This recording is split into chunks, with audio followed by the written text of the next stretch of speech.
शादी हुई नहीं और सुहागरात की बातें, ये कहावत तो आपने सुनी ही होगी।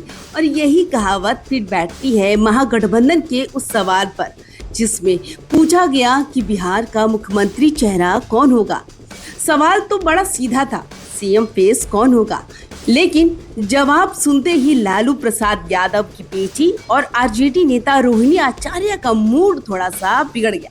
रोहिणी आचार्य, जिनका नाम इन दिनों बिहार की सियासत में खूब गूंज रहा है, वो आरजेडी से जुड़ी हुई हैं और चर्चा है कि आने वाले चुनाव में वो भी मैदान में उतरेंगी। साथ ही परिवार की राजनीति को आगे बढ़ाने की तैयारी में भी है।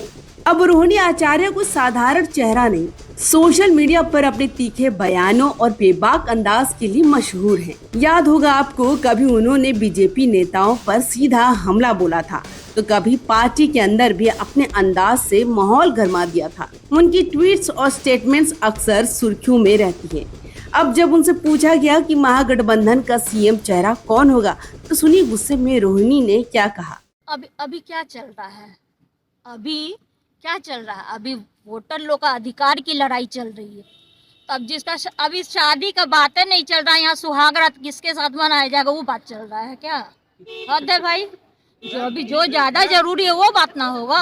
भाई, ये बयान सिर्फ जवाब नहीं बल्कि तंज भी है। जैसे कोई शायर कह गया, मंजिल की फिक्र में सफर मत भूलो, कदम बढ़ते रहो, राह आसान हो जाएगी। यानी रोहिणी कहना चाह रही थी कि पहले जनता का भरोसा जीतना जरूरी है, फिर सीएम की गद्दी अपने आप ही तय हो जाएगी। लेकिन सियासत है भाई, यहाँ सवाल भी तलवार की धार पर चलते हैं और जवाब भी राजनीति की जमीन हिलाने का काम कर जाते हैं। मुहावरा याद आता है ना, 9 मन तेल होगा ना राधा नाचेगी। यानी अभी चुनाव की प्रक्रिया शुरू भी नहीं हुई और सीएम की कुर्सी का ख्वाब दिखाना जनता के भरोसे के साथ खिलवाड़ जैसा है।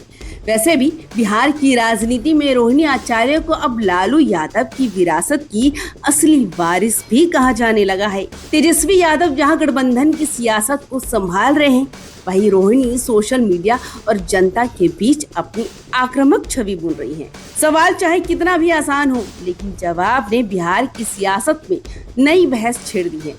क्या रोहिणी का ये गुस्सा सिर्फ पल भर का था, या फिर ये संदेश है कि सीएम फेस के सवाल पर महागठबंधन अभी एक सुर में नहीं है? सियासत की बिसात पर एक एक चाल बहुत मायने रखती है और शायद इसलिए रोहिणी ने सुहागरात वाली कहावत का सहारा लेकर सबको फिलहाल चुप करा दिया।